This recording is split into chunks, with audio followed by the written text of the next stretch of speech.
All right, welcome traders. Let's get into the week ending November 17, 2023 recap for the week and for Friday. I'm going to share my screen here. Let's just jump into real quick review of the markets. SPY pretty much flat on the session on Friday. And again, we're recording this on Saturday morning. I was out speaking at a conference. So didn't really get a chance to do anything except watch a couple of my trades come off, and we'll talk about those in a moment. So SPY up just fractionally 0.56%, SPX up $6. Really nothing out of the ordinary. Just you remain over the 3 ATR. RSI remains overbought. The market still remains in a slightly overbought territory. MACD starting to roll over on the daily.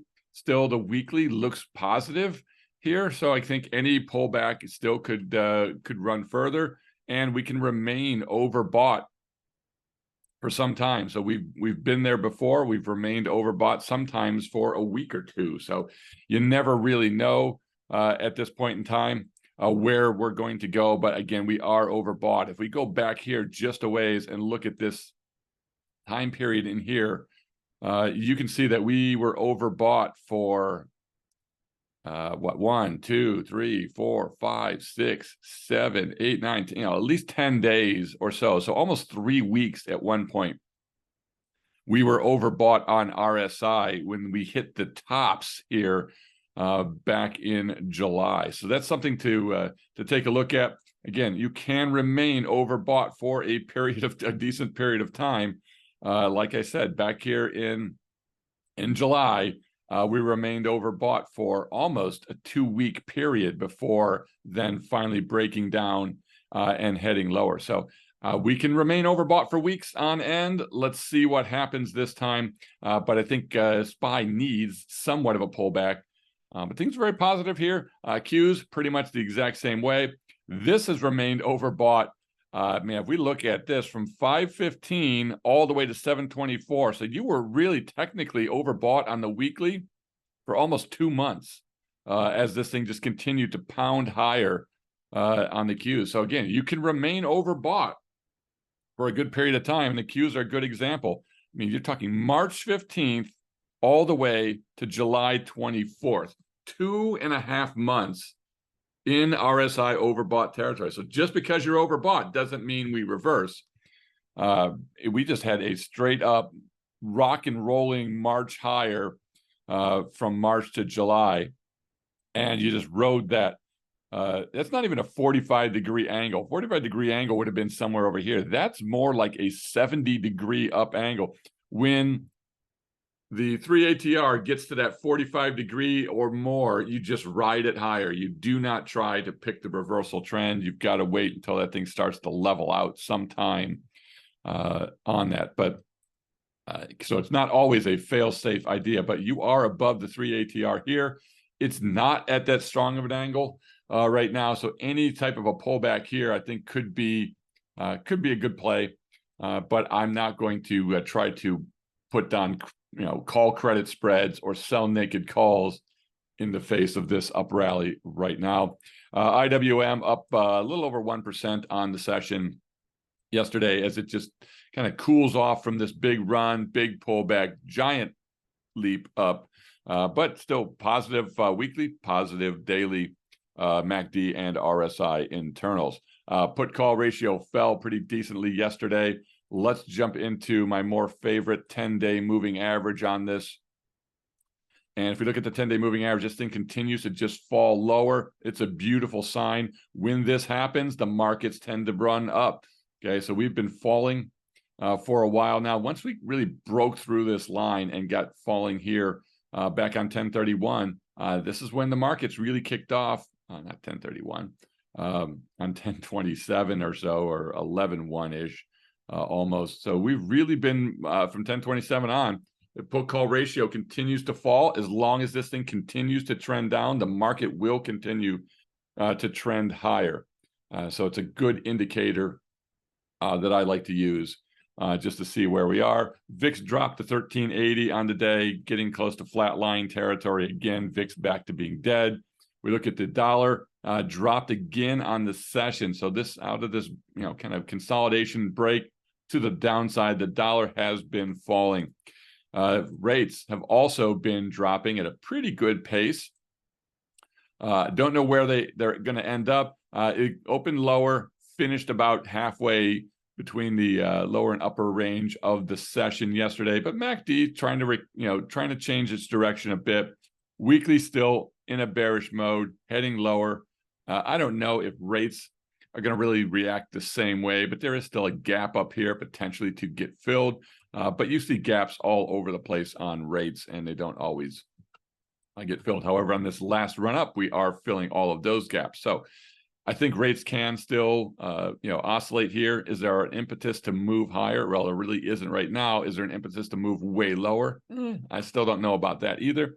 But on TLT, still means things can continue to move higher. Again, I think it's constructive. MACD, though, is rolling over on the daily, but RSI is running up on the daily. And on the weekly chart, you do have MACD and RSI both running higher. So those are, again, both positive. I think it's positive here on TLT. This thing has already run decently. So if you got in at the exact low, great. If you've been getting in all along here in dollar cost averaging, you're probably back to break even or so. On this, we like to play the bonds. We'll take a quick look. 6A, Aussie dollar, good up day. British pound, good up day on this dollar dropping. The euro, good up day. Bonds, I just talked about that. Trying to break up above this ascending short little triangle in here. It did peak above, finished lower on the session. What does that mean for bonds? I don't know yet. We've got to either make a definitive break here, or do we come back down here on bonds? I'm waiting for any kind of a drop in here to add to my naked bond put positions that I continue to add. I'm all out of them. They've all become winners, but we'll continue to keep an eye on that for new opportunities. Big story on the day, though, oil, big reversal day. You got all the way down here on Thursday. You hit the support level that I had identified in here on Thursday. Little bit of a tiny bounce, not much of anything to hang your hat on, but you did tag the Bollinger Band and the 3 ATR on Thursday. Big reversal candle on Friday. Good to see. Up $3, almost 4% reversal move. So you had a 5% down move on Thursday, reversing 4% of that on an inside candle, though. But MACD continues to move in a positive direction, and you've got RSI trying to move higher on the daily, but on the weekly, RSI and MACD continue to head lower. Not to an oversold territory either, so there could be more downside move to come. Let's see if we can hang in here around 72 or higher. But I mean, we already closed up to 76. Huge day, massive day for us. I think from a Net Liq perspective, that move on oil yesterday accounted for $8,000 almost of my account moving higher. So great move yesterday. Excited to see that. All right, gold here on the session. A decent day. Technically, it was a down day, but you powered higher, finished lower, but then finished lower, but off the lows of the session. MACD starting to get moving back in the positive direction again. So you got a little momentum with MACD and RSI on the daily and the weekly. Let's jump down here and just take a quick look at volatility. Oil volatility fell on the session, as you would expect, on a 4% up day. And then gold volatility continues to just stagnate lower. So gold, not a great trade from a strangle perspective or a 112 here from a volatility perspective. On an HG, which is what we've got our copper futures trade in right now, a nice up day. So our copper futures 112 trade had a good day yesterday, moving higher. We are also in LE, which is live cattle futures. We've got into this particular trade. Nice bounce on the session, sell off on Thursday, nice bounce on the session. This is where we've been in for just 3 days here. This position is pretty much flat for us right now. So it is in a downtrend. That is something that we've got to be cognizant of. You've got a decent downtrend going here. We're off the lows of that trend. You're at the 2 ATR, which is still falling at a pretty significant rate along with the 3 ATR. So it doesn't mean that there's any reversal imminent. You also have the 200-day here. That's essentially we've bounced off once, twice, almost 3 times if you count Friday here. But I like the fact that RSI and MACD are moving higher on the daily, and then they're also moving lower on the weekly. I think it's a good position to be in. So we're going to hang into there with our strangle on that as the two sides are warring a bit. Really quick on sectors, up sectors yesterday. Biggest winning sector was biotech, up 3.6%. Big day on biotech. Retail as well had a pretty good day, up 2.78. Oil up 2.2%. Energy up 2.1%. Semis continue to just power higher, up another 1.8%. Regional banks up 1.5%. Losers on the session was, and these losers, they're losers because they're red, but they're really not bad at all. The worst performing sector was technology, and it was only down 0.2%. Healthcare down 0.2%, as well as real estate and communications down 0.01% on the session. So there's your sectors. Taking a quick look at a few of the stocks on the day. Apple pretty much just flat on the day, remaining over the 3 ATR. Micro and overbought on RSI. Microsoft did drop significantly. It was above the 3 ATR. It has been reversing on MACD, and then RSI yesterday breaking below the overbought levels. So I think good pullback opportunity there in Microsoft. Amazon had a good up day, moving slightly above the 2 ATR, but MACD has been dropping, but RSI is pretty much just hanging in there. Meta on the session was up slightly, MACD falling, RSI rising. So really the sideways consolidation is the name of the game here. Google down slightly. MACD and RSI had been rising, 1 day drop. Not a big thing to worry about right now. NVIDIA heading into earnings next week. Just moving sideways. RSI starting to come down from overbought levels and MACD turning over. Interesting to watch here. I would think potentially, you've got some warring factions. You've had a big, giant run up into earnings. I don't know anyone wants to be heading into earnings after this significant of a run up.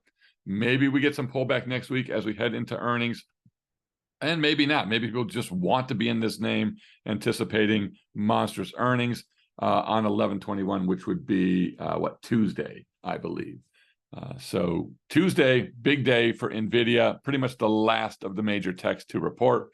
Tesla up slightly on the session, but MACD and RSI on the daily starting to roll over, but the weekly starting to improve. But you remain in this downtrend. And nothing has changed that. It's just right now a rally within the downtrend. And we can even take a look at this trend line here as well. So we remain in this downtrend channel, with simply right now, it's just a downtrend or a bearish move rally, which can be violent and can be up to the upside, but then we might tip back over. All right, let's jump into the account. I want to spend more time on the account and a couple things that we did in the account. So let's jump in, and hopefully I am sharing the appropriate thing here for you. Let's make sure that I've got that out rocking and rolling. All right, for Friday, ending the week, let's get back to the main account here. Delta's dropped to 188. So Delta's perfect. Love where we are on Delta in this particular account. I don't think this data number's right. I think it's closer to that according to my account. So let's move it into the right spot here. So Delta 0.06, very Delta neutral. This account is totally flat, which is why I'm not really actively hedging anything. If I'm Delta neutral in a time period where we could rally, but we're overbought, we could sell off, but we're in a seasonal strong area, why not just be Delta neutral? I'm not putting on any hedges at this point in time. So there are no hedges on in this account at all. You don't need to hedge all of the time. Okay, hedge when it's, hedge when it's smart to hedge, but only hedge what needs to be hedged. Okay, if that makes sense. My 1-1-2 trades, long-term, FB, BA, 1-1-2-2, standard 1-1-2 trades, those don't need to be hedged. They have built-in PDS, and I have stop losses. My strangles, I can hedge a bit if I 2x loss all of them at once, but they all have stop losses, and I don't have that many on. So I feel pretty much right now that, hey, if things sold off and I had to stop out of all of my strangles and all of my other trades, that I'd really still be in decent position, and I would make that back in a pretty good amount of time. So right now, not actively hedging anything at this particular point in time. Now, can that change? Absolutely. But right now, SPY is in a bullish mode with the 21 above the 50, above the 200-day moving average. We are in a bullish mode. Okay, it's not a bear market rally. Okay, it's technically a bullish rally continuing right now. We still have this move off of the October 22 lows.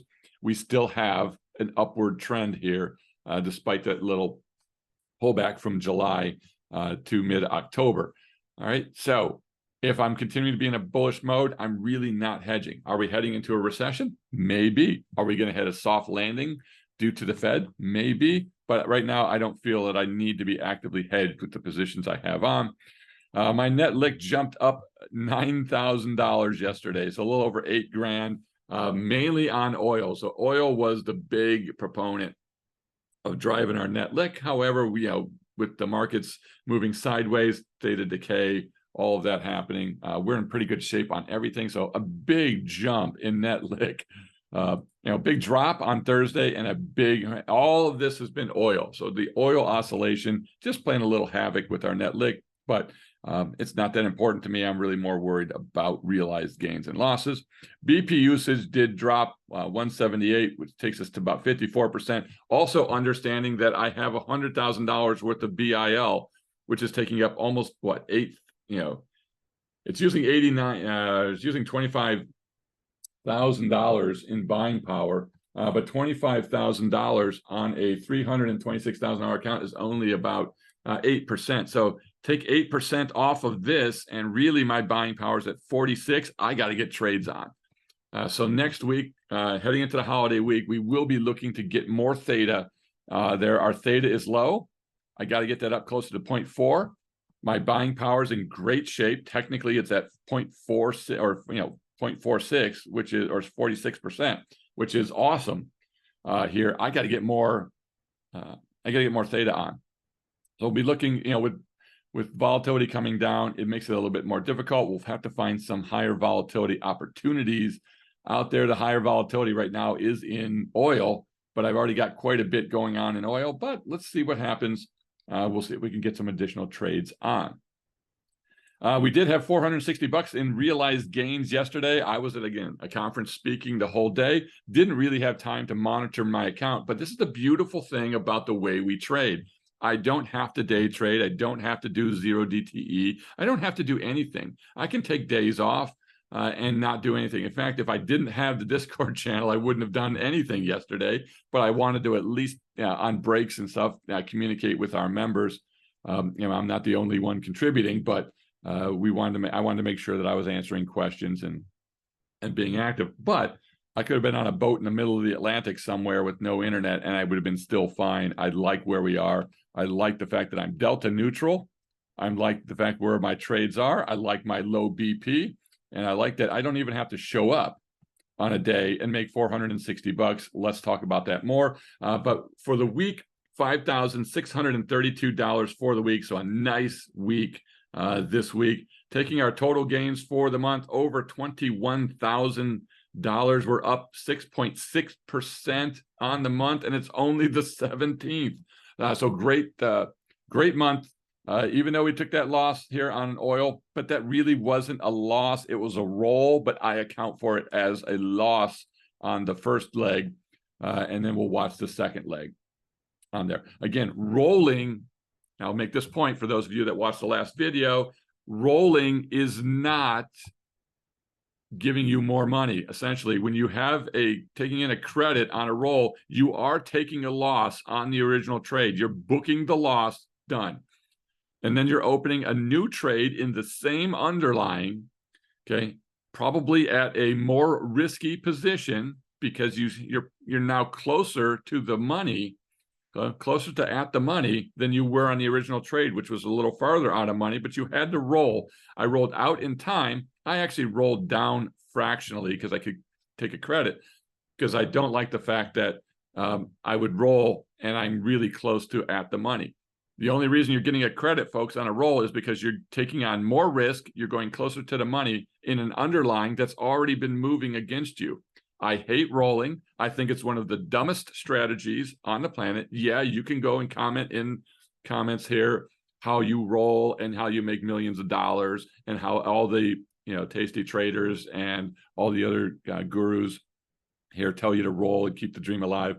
I'm telling you now, rolling is one of the worst strategies on planet Earth. Okay. Not trying to be controversial. I'm just telling you that you are booking a loss. You can see I actually account for it as a loss. Oh, but you got 28-cent credit. So technically you got paid to keep the dream alive and you're making even more money. No, you're not. You're booking a loss. You booked it. You closed out that leg. Okay, you closed out the trade for a loss. You put on a more risky trade in an underlying that's already going against you, hoping that it will reverse at some point. It's hoping. Hope is not a trading strategy. The only reason I rolled, and this is one of the few rolls you will ever see me do, is I still believe in my thesis on oil. I still believe oil has a bottom near here, and I still believe that that trade can make some money, and I would be willing to open that trade here. Only roll if you would enter the new rolled piece as a standalone trade. If you wouldn't do that, then don't roll. Okay. So anyway, let me move on from there. That gives you a sense. And let's take a look at what happened yesterday. We technically had 3 legs of trades closed. The first one here was an already adjusted put debit spread from a standard 112 that just expired for 0. Then we had an FB 112 trade, and this is an interesting one. The original naked puts expired worthless yesterday, $925 on the naked puts. It's not a big income trade. That's not the point of this FB trade. So the FB trade is not to generate a ton of tail income, but I made $925. However, I did at one point, in order to lock some in and reduce buying power, I could have closed these naked puts early for like $400. Okay, so one of the options was closing your naked puts early, $400, taking the profit. What I did instead was I actually bought naked puts right above it, turning this into a second put debit spread on this FB 112. I paid $4.65. So I paid $4.65. So essentially I did lock in my $500 profit on those naked puts, but instead of selling them, I created a put debit spread, which gave me negative delta, which also gave me kind of a black swan type of a hedge that if we dropped all the way down to 3,900 by today, which we did not, we're not even close, but had that happened, then I would have had another winning trade. So technically I ended up with 2 put debit spreads. Let's just jump into the Discord here and I'd showcase these trades. And here's how these 2 trades ended up working. So I kind of summarized them today for members. The remaining 2 modified put debit spreads on the initial ES FB trade expired. Here's what's happened. We opened the trade here for $1.25 on 9/18. Okay, we rolled the short puts on these up for $26 credit back on 10/26. We then rolled that rolled put up again for another $24 in credit, and then we actually bought the naked puts back. We bought that naked put to create that additional put debit spread, and today everything expired. All in all, the total credit I took in for this trade, $46. Remember, the initial trade was $1.25 credit. my total credit when all said and done on this was $46.85 for $2,342. My BP on the initial trade, 5,600 and change. So my total ROI was 41% in 60 days. Okay. So this comes by rolling, by moving, by adjusting, by understanding how to manipulate that particular trade. So instead of making, you know, $1.25, okay, or $62, okay. So my initial trade was a $62 credit. And instead of $62 credit, I made a $2,300 credit on that particular trade. So a good trade there. And then here's the standard 112. This is not a long-term 112 that we had on. Those adjusted PDS also expired today. Here's the summary, 9/15. I opened it for 1150 credit. So I initially opened this trade, okay, for 1150 credit, okay, which is a $575 potential trade. Okay, so I can make $575 per contract. Okay, I rolled the long puts down on this one for $14 extra credit on 10/23. Then I closed the naked puts for 50 cents. Okay, and then that remaining adjusted put debit spread expired yesterday. Total credit on this trade ended up being $1,225 on BP of 6,996. So my total return on this trade was 17% in 63 days. So I averaged about 8-9% a month for 2 months in this trade. Pretty nice deal. But again, my original return on capital would have been 7%, which was fantastic. 7% in 60 days is better than 3% a month, right? That was my original return on credit for this trade, but we more than doubled the return to 17.5% on this particular trade. All right, so there you have it. That's how we do it. That's how we move these around to get even more credit than the initial trade would have been. So I just want to make sure we share that with you guys, and you have a good understanding of where things are. So good week overall, $5,600 week. Okay, we are now up, $2,173 on the month. So $21,073 on the month. We're almost at the $100,000 month for the year on a $250,000 account.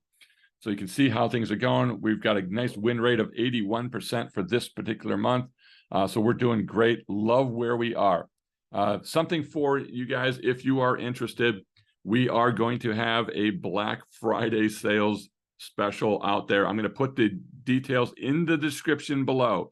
So if you want to sign up for that, you want to get the Black Friday deal here and jump in as a member. Igor brought that up. He thought it would be a great idea to jump into. You can do that. So if you use the code, and it's 40 off, 40, capital O, capital F, 40 off, gives you 40% off the first payment for the first 200 people, and that's it. We got to cap it. It's getting a little crazy in the Discord, so we're going to open it up. 40% off the membership Black Friday deal. Use the code 40OFF if you want to get in. Join us in Discord. You can see what we're making. I'm sharing every single day with you. I'm sharing the trades. If you jump in there, you'll see what the members are sharing. You'll see the member trades. You'll see how well they're doing. There's some really great stuff going on in the Discord. So if you like this video, click the like button.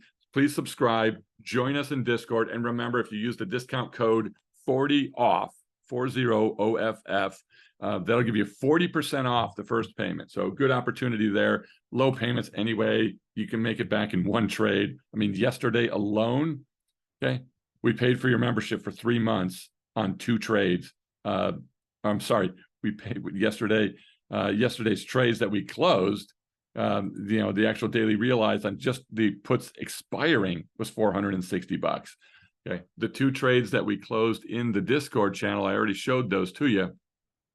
Those netted $2,300 and $1,200. So those 2 trades alone, it's almost $4,000. Okay, that's going to pay for your membership. Okay, for the next, I think 26 months. So 2 trades will pay for it for 26 months. Why are you not in? Come join us, have some fun, contribute to the community, learn from others, learn from myself, Igor, Gabe, Gary, all of the other mods that are in there. We're all sharing our trades live. We want you to be part of it. We want you to make some money. It's a great time of the year to get in and really start helping yourself financially. All right, you guys take care. Have a great rest of your day. Be safe, everybody. We'll see you next week.